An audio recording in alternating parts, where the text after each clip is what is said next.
Ladies and gentlemen, I have wonderful news. I have actually been upgraded, I didn't even know, to a fitness influencer.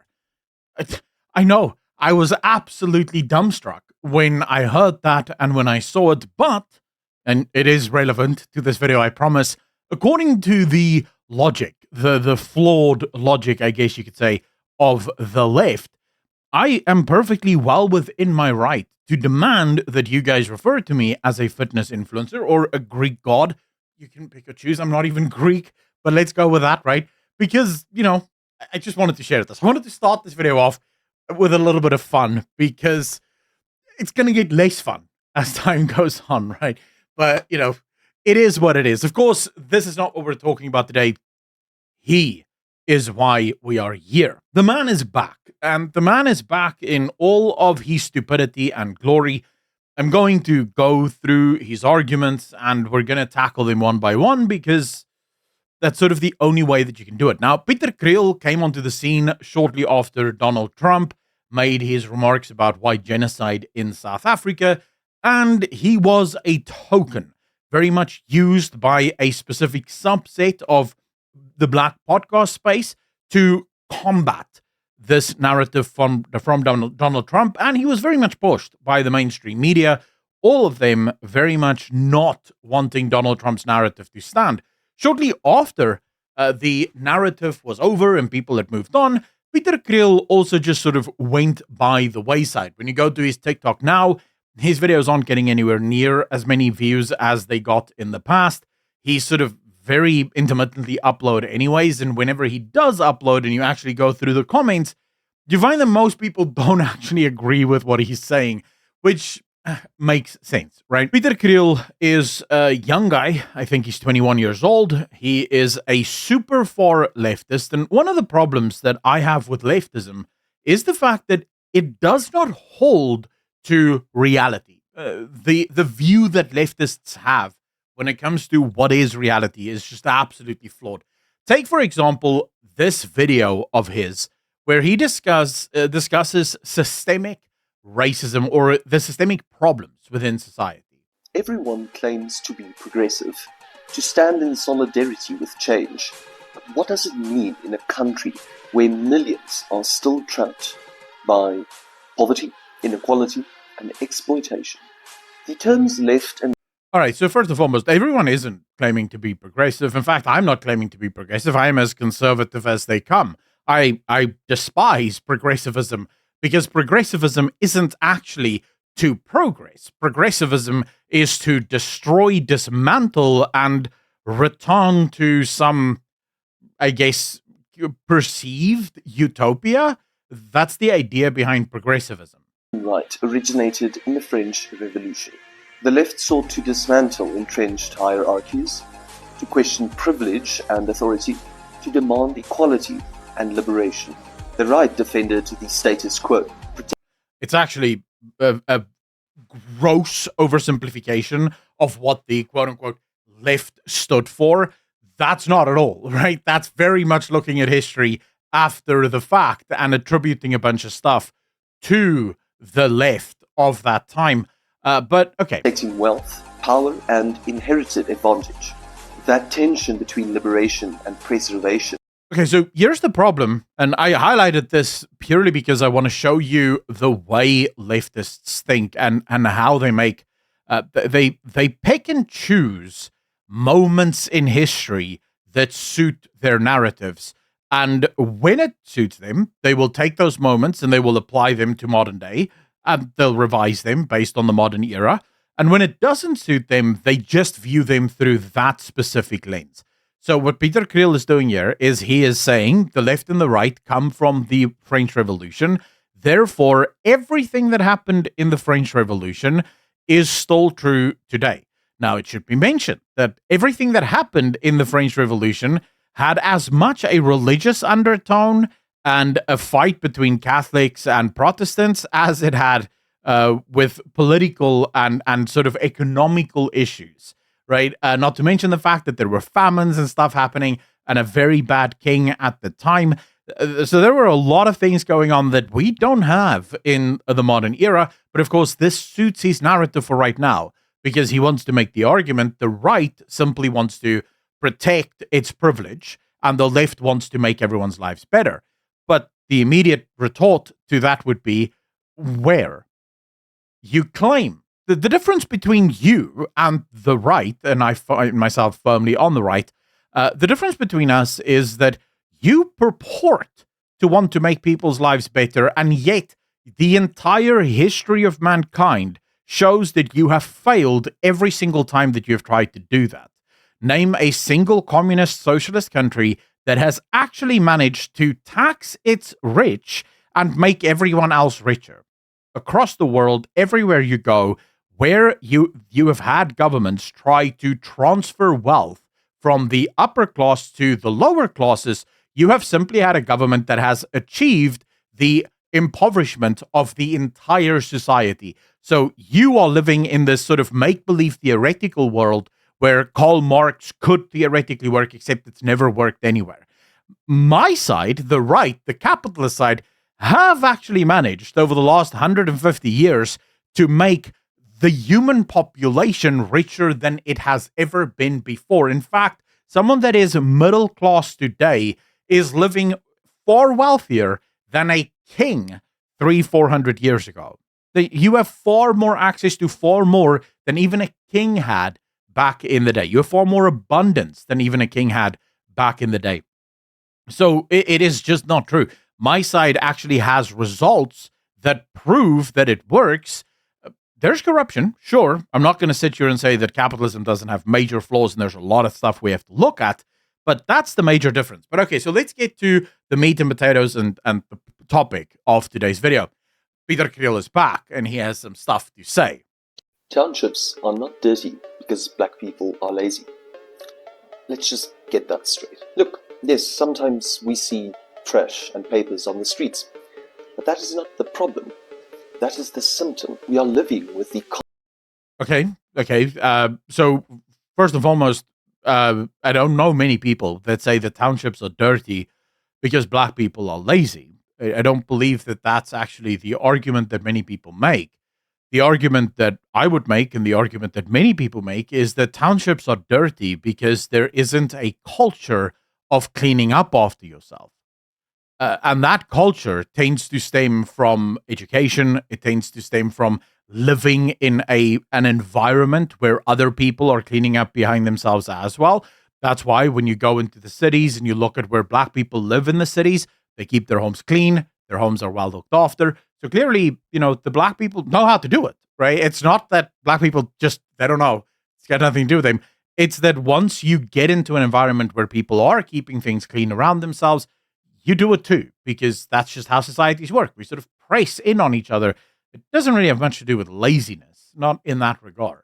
Consequences of 400 years of oppression and 50... Again, why do the black people in the cities not do it then? If it was the consequence of 400 years of oppression and 50 years of apartheid, is what he's going to say next, why aren't the black people in the cities doing it? Like clearly, they would be doing it if it was merely that.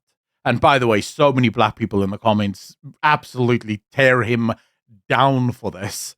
Years of apartheid, which denied black communities proper housing, sanitation, and basic services. When you mention papers and rubbish on the streets, that has nothing to do with proper housing, nor does it have anything to do with proper sanitation, nor does it have anything to do with proper services. It is taking a paper and instead of throwing it in on the street, you throw it into a bin. That's literally what it is, right? The papers are not ending up on the street due to the sewage not working or due to your house just not being big enough. It's ending up on the street because you're throwing it there. People are saying that black people are to blame, they are shifting the responsibility away from the state to the people surviving in the state. My house, right, has never been cleaned by the state. I don't have papers lying around all over my house. When I go downstairs, there's not just papers everywhere in my yard. And the state has never cleaned my house. In fact, I would hate if the state ever came near my house, right? So I'm cleaning my house by just not throwing papers on the ground. You see, the problem with Pieter Kriel, and this truly is the problem with all leftists, they are the biggest racists. You see, because Pieter Kriel doesn't believe that black people have the faculties to take responsibility for their failures. And so instead, because he views them as just not intelligent enough, not strong enough, they need a white savior. They need him to be that white voice that can speak for them.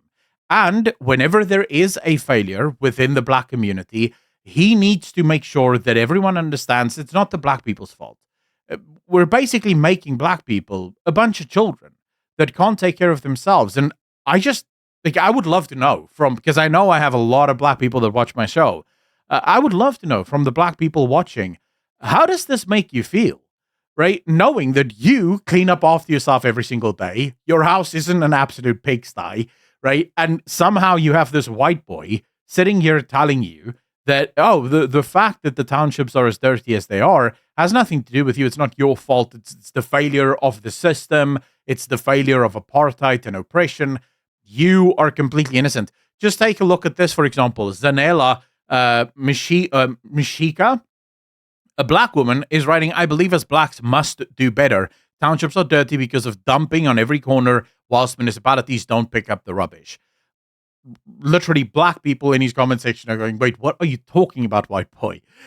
Because I think most black people are sick and tired of this level of nonsense. Impossible conditions. Anyone living under service neighborhoods should be angry because it's the system that is broken and not the residents. The moral truth is townships are not dirty. They are suffering under human... No. The moral truth is townships are dirty. They can be dirty and suffering under human neglect, but they are dirty. I don't know what the hell you're talking about. These things are not mutually exclusive, right? They are dirty. They may also be suffering under human neglect, but I would also like to point out that they are voting for that neglect. The townships are the lost bastions of strength and power for the ANC. The ANC has had 30 years to fix this country, and in 30 years, the ANC has failed to do so. That is on them. It's not on us. It's not the apartheid system that has failed them. It is the ANC. So again, like, why are you trying to shift blame away from the community that needs to carry that blame? And I'm not saying this because I think black people are just not good enough. As I said, there's black people who live in the cities that don't do any of this, right? Because they grew up in a culture with parents who taught them to clean up after themselves, to keep their houses in order, because that's what you need, basic stuff. But if you keep infantilizing the black community, if you keep telling the black community that, oh, you're not to blame, it's all these other factors, the black community will never actually rise to the challenge. You need to be able to treat people like adults. People make mistakes, and when they make mistakes, they need to be called out on that. Otherwise, they won't grow, they won't learn, and they won't become more productive members of society. We're not talking about massive failures here. We're talking about not throwing your rubbish on the street.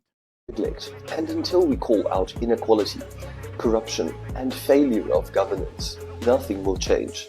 Stop blaming the people and start blaming the system. Until we call it out. We're calling it out all the time. But then you have, for example, this video from Rarimakatsu Cananello, who made the following, right? Or at least he posted it over on X. This video is trending currently on TikTok. Folks, let me say something.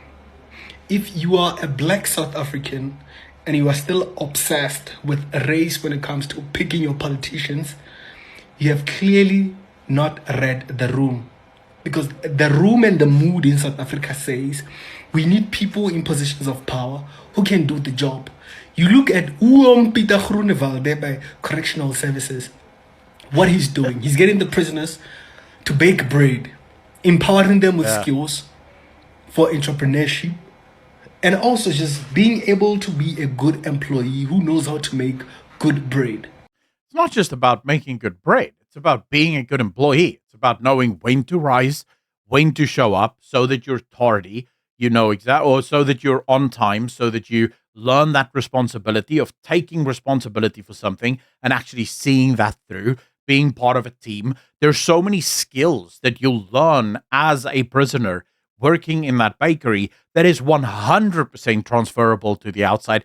And we should do more of that. More prisoners should be working in fields, farming, growing food for other prisons around them, making things, because that will teach them how to be productive members of society, that will equip them to go out. But you have this video, for example, saying, look, race-based politics, it's over. No one cares anymore. And I do believe firmly that this is the direction that our country is going in. I do believe that people are sick and tired of constantly having these race baiters like Pieter Kriel and others playing their little games, playing their little political games, thinking that, oh, I'm going to capitalize on, being the champion for black people. And of course, if you want to know how racist Pieter Kriel actually is, be a black man and tell him that he doesn't know what he's talking about. Try and challenge his opinions, and you'll very quickly see how little respect Pieter Kriel actually has for black people. You see, because Pieter Kriel views himself as a savior. He's a white savior. And without the white saviors, how would you black people ever be able to survive? I don't. I don't view myself as your savior, nor do I view you as inferior. That means that when you make mistakes, when you do things that I think should not be done, I'm going to call you out on it. I'm going to say, look, clean up your shit.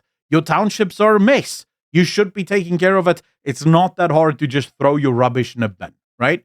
And if there aren't bins in the townships, that we can deal with, right? That we can actually talk to the government about and get the municipalities to put bins up so that those bins can actually be filled up. But I'm going to call you out on it. Why? Because I know you can do better. You're human. You can learn, right? If you couldn't learn, that would be a different story, but you can learn. You can be better. And I believe most people want to make their lives better. And I do think that starts with having a clean environment where you can be proud. Even if you're poor, you can at least be proud of where you live. Make the most of what little you do have, and you might actually be able to have more.